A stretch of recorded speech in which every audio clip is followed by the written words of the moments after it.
But anyway, let's enough about that. Let's get into these Royal Rumble predictions, because the show is this Saturday. It's my favorite show of the year. I'll be live on YouTube when it's over, as always. The Rumble is one of the biggest reviews that I do all year. It is the first Royal Rumble booked by Triple H, and I'm sure he's going to want to make this a memorable one. Bray Wyatt finally has a match. It is not a traditional match, but it is a match nonetheless. We have not seen him wrestle on TV since he came back, which means we have not seen him wrestle on TV in probably 2 years or more. It's going to be a Mountain Dew pitch black match against LA Knight. A match that Fightful says will have, quote, neon elements to it. Whatever the hell that means. Anything goes, pinfall or submission only. I just hope it's halfway decent.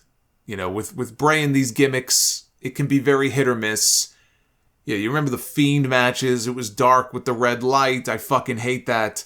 On SmackDown Friday night, we had the return of the Firefly Funhouse. And a pretty heavy tease that we are going to get the return of the Fiend at the Royal Rumble. Uncle Howdy seemed pleased in the latest video, seeing Bray tease a return to his dark side. He said, all you needed was a little push. Bray wins, is my prediction, and LA Knight then is free to move on to something better. Bianca Belair defends the Raw Women's Championship against Alexa Bliss. Probably not a coincidence that Bray and Alexa both have matches on the same card, and there aren't very many other matches on this card other than the 2 Rumbles and the World Title match. Could there be a reunion, some sort of reunion between Alexa and Bray? There could be. I hope not. I mean, it's been almost a year for Bianca Belair as the champion. And let me just back up here. There could be a cool way to do something with Bray and Alexa. There's a history there. I get that. But for me, it would just feel like you're going backwards. You're just going back to what you were doing before. I don't have any interest in that. But Bianca Belair has been the women's champion now for almost a year. We are this close to WrestleMania and a match with Rhea Ripley. It would be foolish to take the belt off of her now. Bianca retains. Roman Reigns defends the undisputed WWE Universal Championship against Kevin Owens. Or does he? I guess we'll have to see what happened with the contract on Raw tomorrow night, whatever the match ends up being. With or without Sami Zayn, Roman Reigns is not losing his titles. Roman's reign will continue. Then we have the Royal Rumble matches. We have a 30-woman Royal Rumble match.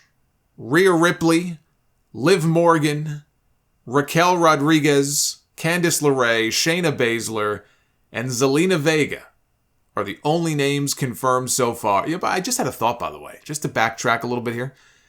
Let's go back to the Roman Reigns match. I was wondering if maybe what Sami saw on Friday was that Owens put Sami's name on the contract.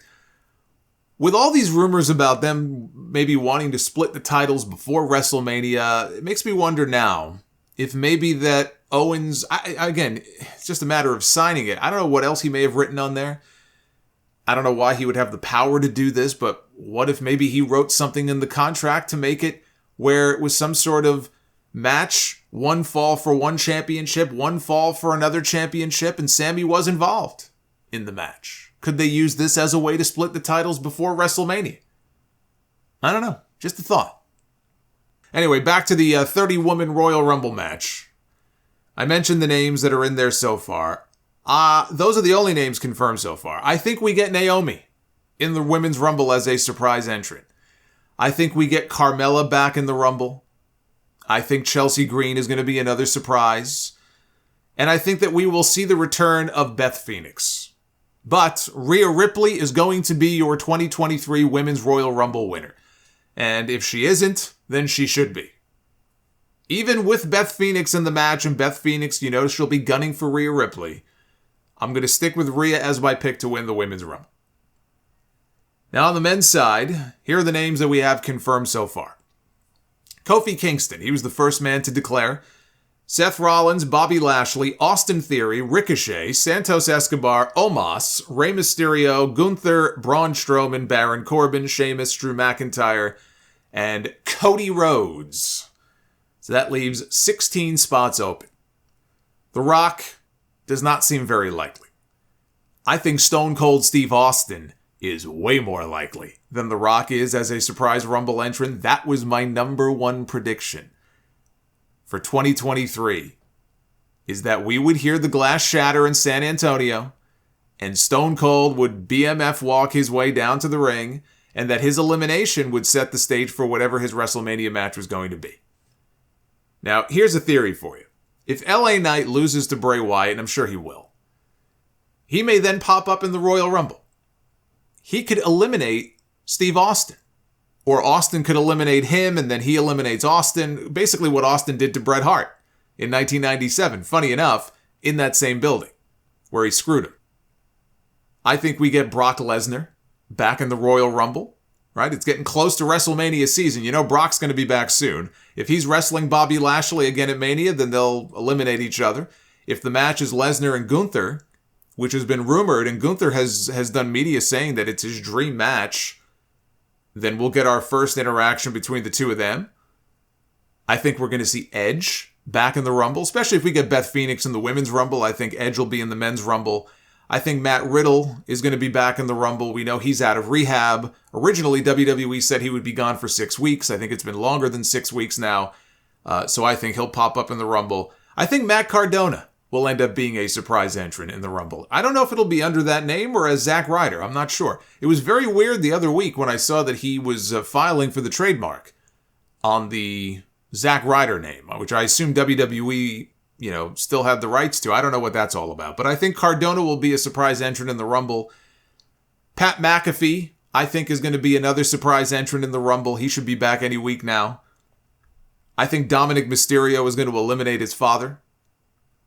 And I think Cody Rhodes is going to be your Men's Royal Rumble winner for 2023. I think it comes down to Seth Rollins and Cody Rhodes. And Cody throws out Seth to punch his ticket to WrestleMania.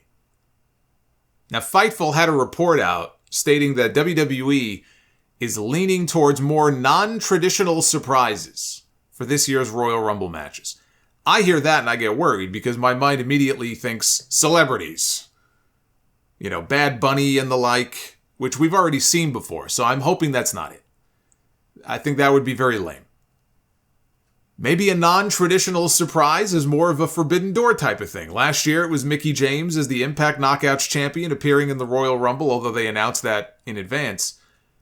Mickie just regained the Knockouts title from Jordynne Grace last week. Maybe she's getting ready for another Rumble appearance. This will be the annual thing. Impact puts the belt back on Mickie so that she can carry it to the ring with her at the Rumble, and then she gets dumped out 5 minutes later. But anyway, so it's always fun to fantasy book the Rumble. It's my favorite pay-per-view of the year, and I'm going to be live on YouTube Saturday night.